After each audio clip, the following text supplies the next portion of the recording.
je suis pas content. Il y a le gouvernement qui recule. Ouais, En Marche, ça recule. Sur l'aéroport de Notre-Dame-des-Landes, il ne sera finalement pas construit. Par contre, le gouvernement est intraitable. Les zadistes doivent partir. Excusez-moi, je suis peut-être un peu con, mais... Enfin, si je me mets dans une logique En Marche, vu qu'il n'y aura plus les zadistes, pourquoi vous le construisez pas, l'aéroport, du coup? Parce que, je veux dire, t'as vu? Ils nous font une François Hollande, c'est la première, là. Ça commence à être on veut faire plaisir à tout le monde, du coup, on va contrarier tout le monde. Voilà, tu vois, ça c'est le point de départ de la hollandisation de En Marche. Attends, les zadistes, ils ont pas le choix, hein, ils vont devoir se barrer, bah ouais, parce que, GG, il les a menacés. Gérard Collomb, ouais. Il a dit, bon, si ça continue comme ça, à un moment, je vais devoir utiliser la force. Donc, mais non, mais GG, mais non, mais il va rien se passer, GG! Qu'est-ce que tu crois que tu vas aller devant les gens et leur dire maintenant vous allez partir, hein? Ils vont te dire non, hein? Tu vas pas... Maintenant vous allez partir. Ça marchera pas, GG! Tu ne peux pas utiliser la force, voilà, c'est comme ça. Ah putain, mais ils ont dû l'envoyer à Star Wars 8, là, une après-midi. Tu sais, ils savent pas quoi en foutre l'après-midi de GG, c'est une garderie, ils se leur filent, j'en ai déjà parlé, mais il y avait rien à la télé, ils ont dû le coller devant Star Wars, l'autre con, il y a cru.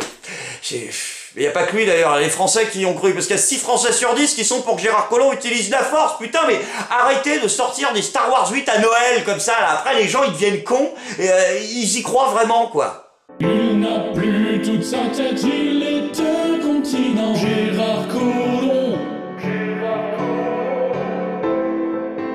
En même temps, on peut pas leur en vouloir non plus aux Français. Ils aiment leurs députés en ce moment. Ils aiment leurs députés En Marche, leur président En Marche, leur premier ministre En Marche à la cote. Le gouvernement, oh là là, les Français en sont fous. De plus en plus, paraît-il. Hein, du coup, ça touche tout le monde. Même Brigitte Macron, ouais. Brigitte Macron, sa popularité n'en finit plus. Ouais. Et d'ailleurs, elle est en retard dans son travail. Non, je dis ça parce que c'est ce qu'on essaie de nous vendre en ce moment. Ouais, il y a des médias qui se lâchent, ils nous disent oui, Brigitte Macron a accumulé énormément de retard dans son travail, mais à cause de sa popularité. Ouais. Mais il y a un truc que je comprends pas. Enfin, justement, vous dites, elle a accumulé du retard dans son travail à cause de sa popularité.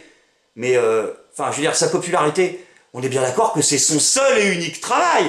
Vous lui mettez 50 briques de garde-robe tous les ans aux frais du contribuable, et puis elle va là, comme ça, aux eaux, au machin, parler à des gens. C'est son seul travail d'être populaire à la première dame. Donc je comprends plus, là, en fait. C'est en quoi? Elle est en retard de quoi? Elle a oublié d'acheter les croquettes pour le panda? C'est quoi le délire? En même temps, je les comprends, les Français qui aiment autant la République En Marche, hein, faut dire que ça bosse. Hein. Attends, les députés, elle l'a dit, Amélie de Montchalin. Ouais, Montchalin, je crois. Ouais, mais j'ai pas envie de lui faire des câlins, donc... Ouais, non, ce sera Montchalin. Non, parce qu'elle elle y croit un peu. Elle nous a dit, nous avons fait notre boulot de député, il n'y a plus d'ISF. Non, je crois que ça mérite le jingle, hein. Le monde est en sa mère. Ouais, merci ma gueule pour cette grosse marque de rire. Enfin bon, vous l'aurez compris, nos députés sont irréprochables.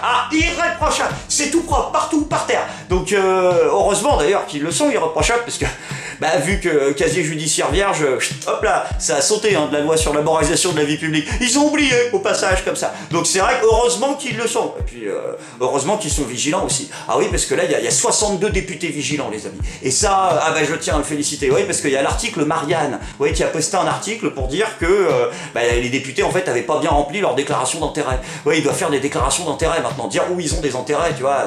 Ils sont députés, quand même, on aimerait bien savoir. Et donc, attention au gouvernement, ils ont dit, maintenant, vous faites vos déclarations d'intérêt, sinon on va pas vérifier. Donc malheureusement Marianne a vérifié. Et du coup, qu'est-ce qui s'est passé? Le lendemain, la haute autorité, comment ça s'appelle cette escroquerie? La haute autorité pour la transparence de la vie publique, la HATVP. Tu vois, Jean Postille, arrêtez de faire des diminutifs. C'est censé rendre le truc prononçable. Ça veut rien dire. Ou alors c'est peut-être du macronien. Figurez-vous que la haute autorité pour la transparence de la vie publique a connu une activité inhabituelle. Ah ouais, musique d'X-Files et tout le bordel. Parce que là, en quelques minutes, là, c'est du surnaturel. Entre 13h26 et 13h30, pas moins de 62 correctifs ont été apportés dans les déclarations d'intérêt des députés, dis donc. Ouais, 62 mètres. Ils ont arrivé, ils ont dit, oh merde, oh là là, on a oublié. Je vous jure, on a oublié. Sur les 6, sur les 62, il y en a 6 qui ont dit, ouais, ok, bon, on s'est fait gauler. Ou alors, je vous jure, voilà, on savait pas, on connaissait pas bien les formules administratives, c'est compliqué, on est nouveau. Mais sur tous les autres, Pas de bol, on avait oublié, dis donc. Ouais, ils avaient oublié des yachts, des bagnoles, des contrats avec des trucs pharmaceutiques. Ils avaient oublié plein de trucs. C'est quoi? Oh, c'est fou quand même de pas avoir de bol, hein, comme ça. C'est heureusement quand même qu'ils savent s'autocorriger. Par contre, du coup, je voudrais quand même rendre un grand hommage. Un hommage à un monsieur que j'ai injustement calomnié. Un homme qui, pendant des années, s'était vertué pour notre République et dont je viens de m'apercevoir aujourd'hui de l'intégrité financière, éthique et morale que je n'avais jusqu'alors pas soupçonné. Cet homme, bien sûr, vous l'aurez compris, c'est Manuel Valls.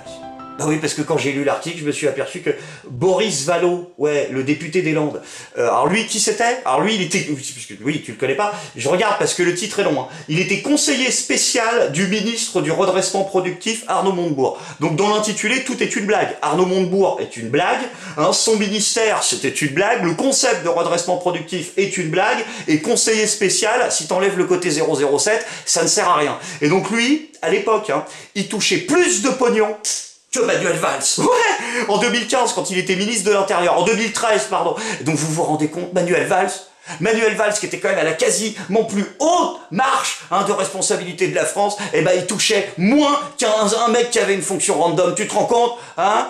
Manuel Valls aurait oublié de remplir. Non, c'est pas ça. Il a rien oublié de remplir. Ah non, non, non, c'est vraiment que il a même pas regardé son salaire une fois. Tu vois, il a travaillé, il a oublié qu'on pouvait le payer plus. Oh, le pauvre loulou. Et en 2015, l'acharnement continue. Oui, parce que quand le même mec était secrétaire adjoint de l'Élysée, secrétaire adjoint de l'Élysée, c'est quand même un poste de subalterne où tu branles pas grand chose de tes journées. Eh ben figurez-vous quoi, il gagnait toujours plus que Manuel Valls quand il était Premier ministre de la France. Ouais, le deuxième mec le plus important du pays, en théorie. Ouais, donc là, Manu, franchement, ils se sont acharnés sur toi, ils t'ont rien payé, ils t'ont exploité dans des conditions de travail absolument minables, et les gens à nuit debout, ils ont osé gueuler sur toi. Mais pourquoi tu nous l'avais pas dit, hein, que tu touchais aussi peu d'argent?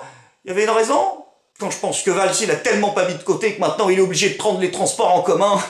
Ah d'ailleurs, Libé, arrêtez de troller. Non, je sais pas qui c'est le mec de Libé, là, qui à chaque fois est relayé, tu sais, à la FP, il fait n'importe quoi, il s'amuse à troller Valls, on ne sait toujours pas qui c'est, mais il a recommencé, là. Qu'est-ce que c'est que ce truc? Ah, la justice. Ouais, c'est ça, c'est le don que je cherchais. Enfin bon, quoi qu'il arrive, dans cette liste de 62 députés, les copains, on a quand même un champion. Ah, enfin, un champion toute catégorie. Parce que number one, au-dessus de Manuel Valls, lui, c'est notre député La République En Marche, Jacques Marilossian. Armélia is in the place, un niveau magouille, on n'est pas moins mauvais que les autres. Attention, hein, parce que on dit toujours c'est les juifs du pauvre, on peut faire aussi... Je vais pas continuer cette phrase, d'accord? Et donc, lui, du coup, ce qui s'est passé, c'est qu'il a déclaré, enfin, il a gagné, en fait, l'année dernière, donc, 252 067 €. Sauf qu'il a marqué 20 553 €. Ouais. En fait, il a déclaré que son mois de janvier. Merde, je me suis bourré! Ah, j'ai confondu. J'ai cru que c'était la déclaration de janvier. Puis après, j'ai tellement de travail, j'ai pas pensé. Ah, c'était pour l'année, mais à maxima culpa, c'est pour moi. Oh, toi, t'es le champion de toute catégorie. Et du côté du gouvernement, eh ben, soyez rassurés, ils pensent à nous. C'est fou ça. Nos députés travaillent d'arrache-pied. Et le gouvernement, lui, eh ben, il pense à nous. Il pense à nous grâce à 8 nouveaux impôts pour nous, le petit peuple. Pas 1, pas 2, pas 3, mais 8. Tenez-vous bien. On se croira au téléachat. Il y en a pour tout le monde. C'est fabuleux. 8 nouveaux impôts, un record donc, hein, mis en place donc par notre ami Emmanuel Macron depuis son élection. Voilà. Alors c'est fabuleux, c'est magnifique, c'est génial. Et pourtant, rassurez-vous, les impôts vont baisser. Oui, En Marche, c'est un miracle, c'est fou, je n'arrive pas à y faire. Bruno Le Maire nous l'a garanti, 2 milliards d'euros d'impôts en moins pour tous les Français, et bim, dans ta gueule. Alors comment c'est possible, un tel miracle christique, 8 nouveaux impôts, mais baisser de 2 milliards les impôts qui pour tout le monde? Eh ben je me suis renseigné, et je suis allé voir comment ils fait La République En Marche, comment ils font les magiciens. J'aime bien savoir les tricks d'Houdini, donc je suis allé regarder, et ben figurez-vous qu'ils ont eu une brillante idée En Marche. C'est ce qu'ils ont fait, ils ont dit qu'ils avaient misé sur les changements de comportement. Tu vois le truc? École de commerce derrière, cabinet. Ouais, allô, j'ai un jingle là. Tu me mets changement, comportement. On est bon là. Ce que ça veut dire? Alors ça veut dire que pour qu'en fait nos impôts baissent, ils ont misé sur le fait qu'une grande partie des Français allaient arrêter de fumer et de conduire des voitures diesel. Non, c'est pas une blague. Vu qu'ils avouent eux-mêmes que c'est là qu'ils surtaxent comme des malades le peuple, eh ben ils ont dit, du coup, si vous arrêtez de fumer et de conduire du diesel, théoriquement vos impôts ils baissent. Ouais. T'es pauvre? Putain, mais c'est parce que tu fumes, espèce de prolo. Oh la vache.